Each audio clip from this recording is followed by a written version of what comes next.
Hi everybody, welcome back to the Claremont Classic Garage. This year we're going to go out racing one time, and it'll be a 50 lapper at Peterborough Speedway on the 27th. It'll be over by the time you watch this. But anyway, we got to get this old car ready to go, so let's get to work. I'll show you what we do. First thing we got to do is get a new bullet under the hood.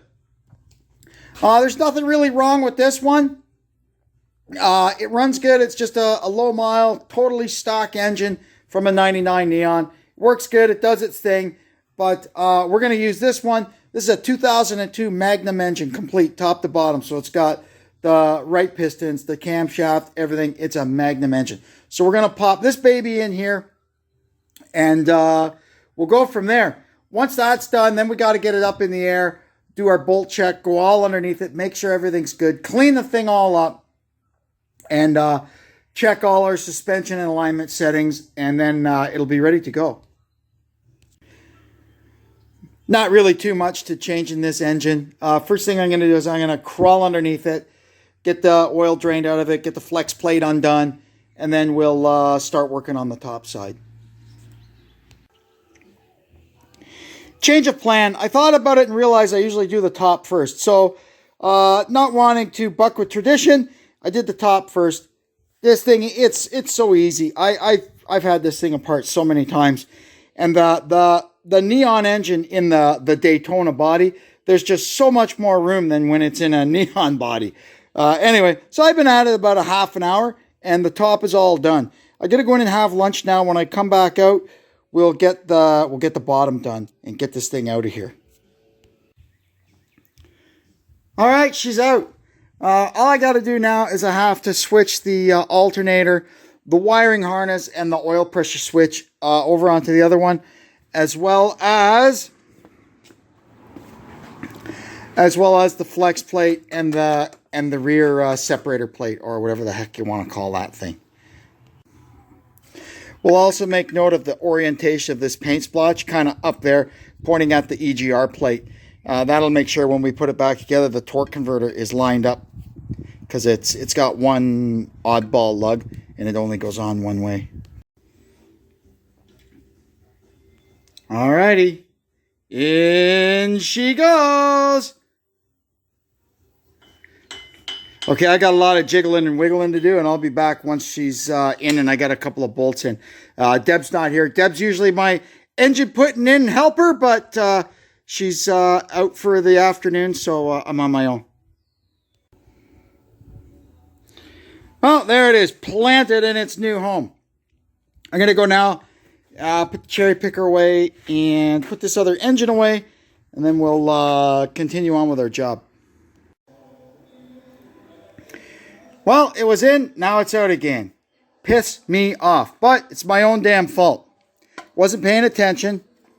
If you notice, I've got my two dowels here to line it up, but look, one from the old engine stayed behind in the transmission, so I was trying to put a dowel on top of a dowel, and I don't need to tell you that's not going to work. So we got to knock this dowel out of here, and then we can put the engine back in. There it is. Man, for the life of me, I couldn't get this engine and transmission to go together. I thought, what am I doing wrong? And then I finally figured it out. I bet you I've got two dowels on that side. Anyway, it's out. We can put her back in. All right, we're gaining on it. The flex plate is hooked up. All the brackets and stuff are all hooked up underneath. So I could start doing all the wiring and plumbing and stuff now. And we should have this thing running again in no time. Oh, here we are, the moment of truth. Everything is buttoned up. It's got water and oil in it. I do see, you can see down there, the water pump is leaking a little bit, but I've run into that before with these things. When you run straight water in them, and they sit. When you bring them back out, mosquitoes. They'll leak a little bit until they get warmed up and get some pressure, and then they don't leak no more. So anyway, first thing we're going to do is we're going to see if we can get some fuel pressure.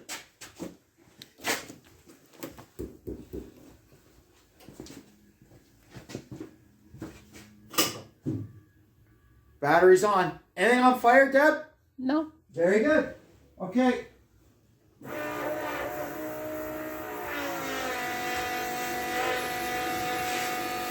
Got fuel pressure? Yep. 40 something. All right, that's good. Let's see if we can crank it up.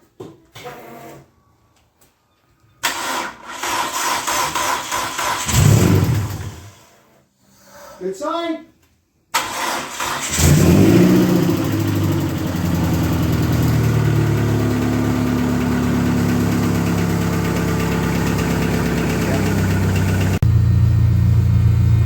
You can see here we got the check engine light on, so what I'm going to do is shut it down, cycle the battery, and we'll start it back up again and see if it goes away. The light came back on, so I'm going to stop it, and we'll do a key dance and count the flashes and see what we get. Ready? 1, 2, 3.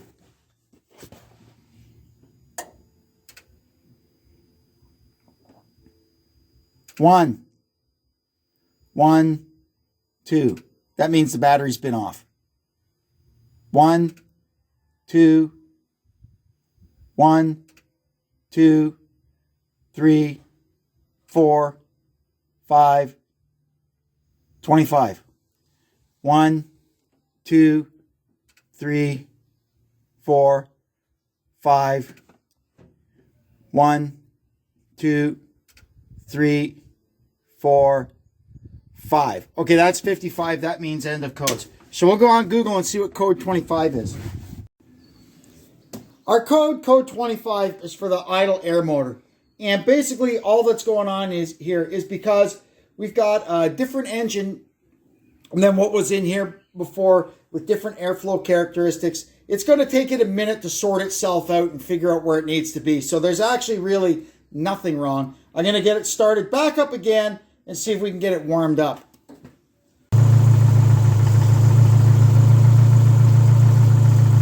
Well, it's not looking too good for our water pump, is it?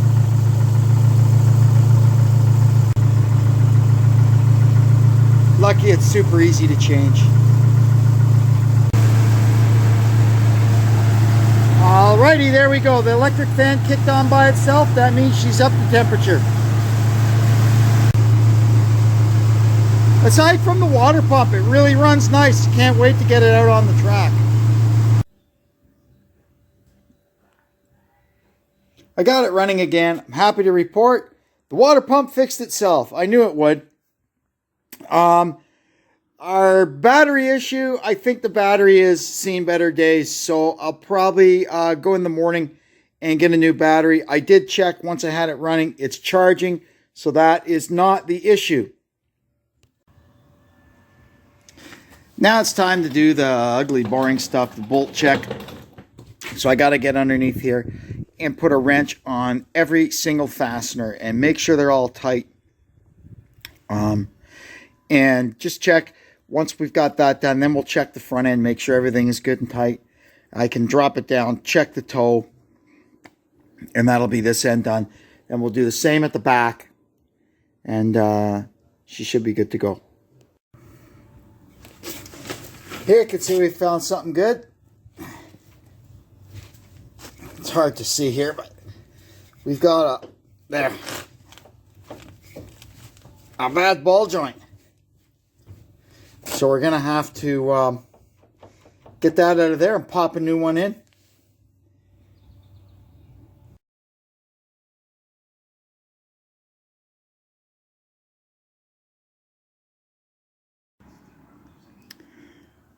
For a battery that was so flat it wouldn't even crank the car over, I've had this charger on here for a little bit, and it's never charged that more than 3 or 4 amps. So I would say we've got a bad battery. What I'm going to do now, I'm going to take the charger off, and we're going to get our load tester and see what that tells us. It's really hard to believe that one day in 1989, somebody drove this thing home brand new from a Chrysler dealership and was parading it all around the neighborhood, showing everybody their brand new car. And well, now look at it. I guarantee you it's been a race car for far longer than it was ever a road car. I mean, I've had it I've had it for 14 years now, and it was an old race car when I got it. Anyway, let's check this battery here. Trying to figure out what's positive and what's negative. We don't want to get that backwards, do we? Okay, there's that one. There's the negative. So this basically says that according to the charger, it's pretty much charged, but you see it's right at the bottom of the OK range. Let's hit the switch and see what happens. Yeah, you can see as I hold the load on it. Well, you know what? It's not bad.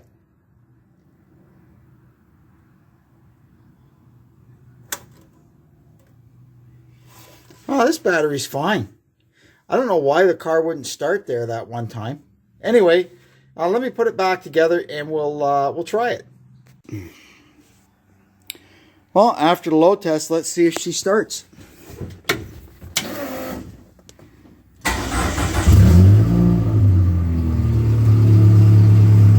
No problem at all. Don't ask me. You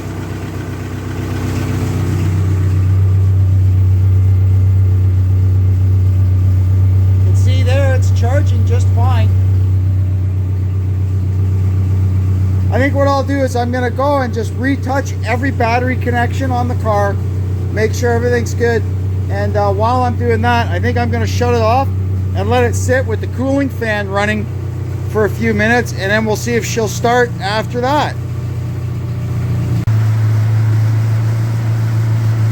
I've got the fan on manual, so it's running, and I've got dash lights on, and she's still charging like 14 volts at idle, so I guess we're okay.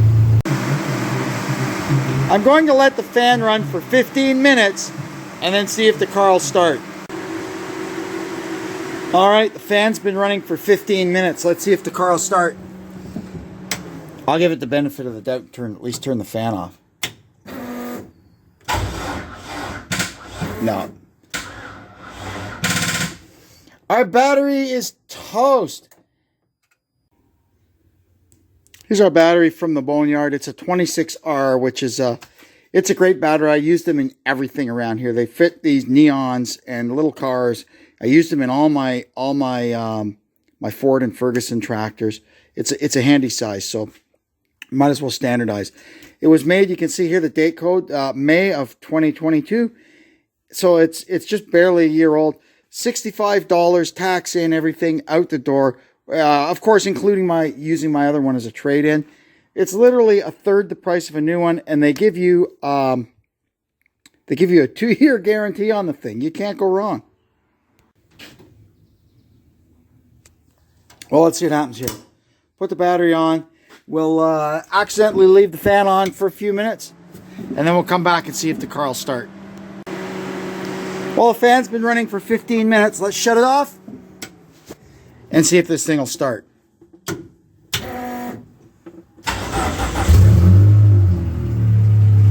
Yeah, no problem, no worries. So we'll get our battery all buttoned up, and she's good to go. I turned it around. I've got the back end up in the air now. I just kind of been underneath there, checking everything. I touched up a couple of little things, and something that I always have to stay on top of. This is old school. This left rear spring, we keep this one coil clamped. It's kind of the opposite effect of putting a spring rubber in. What we're trying to do is have enough spring to hold this corner of the car up, but not you don't want a spring that unwinds a lot when you go into the corner, because it'll let this back corner of the car lift up and it'll throw too much weight onto the right front. So that helps a lot with that. But these clamps, they come loose, they break, they start working their way around the spring. I probably should just get the right spring for in there, but this has worked for so many years now. I'm not going to argue. There's the ghost of Rex past. Luckily, the anything that's important in the shock is down there, so that doesn't bother anything. You can see here it's hit something hard enough that the tire actually contacted the the inner wheel well. Probably one of my, when the track bar got bent, the rear end kind of goes this way or that way. She's had her share of wrecks. I got all the alignment settings checked.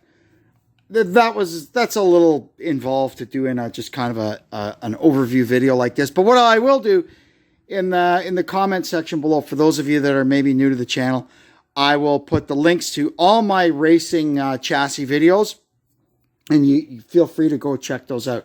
I also went and vacuumed all the junk. It was full of dust and old hunks of rubber and speedy drying crap.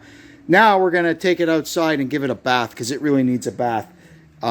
If you could smell this thing, good grief, it's been sitting in a barn for a year. It smells like it. So I came out this morning, and this thing wouldn't start. It would crank, and it would fire, but then it would die. It would fire and die, fire and die. Anyway, I've run into stuff like that before, and usually this guy is the culprit, the camshaft sensor. And this one here is the one that was on it. It's some kind of aftermarket replacement one. I took it off and put that one on, and she starts right up every time. With this one in there, it was hit and miss. It would start maybe 1 time out of 10 and run. This one so far, 5 times in a row it started. So I'm going to let it sit for a little bit and come back and try it again. Well, she seems okay now. I've been starting it and stopping it and starting it and stopping it and taking it out back and driving it around on the bumpy field and everything, and it hasn't missed a beat. So we're going to declare it cured, put her on the trailer. This car is ready to race. The belts are good till December of this year. So, I mean, once we're done Saturday night, it's just going to sit on the trailer all summer. And if, you know what, the mood strikes us, we feel like taking it out again, we'll take it out again. As far as I know right now, Saturday night is the only time it's going out for the 50 lapper. But hey, you know, you never know. Oh, that's it for this one. Even though I told myself, you know, when I got it out of the barn, it's race ready. They're never race ready, right? There's always stuff you can do to them. So anyway, we did a lot of work on this car for something that was race ready. Now it's race ready, and we can put it up on the trailer and get to the speedway. I found my cameras, so I'm going to get them charged up, make sure they've got good blank chips in them, and we'll get some footage. And hopefully we'll have a good after the race video to put together. That should be the next one after this one. Anyway, thanks for tuning in. Hope you'll come back and see us again. And until then, this is Kevin saying so long from the Claremont Classic Garage.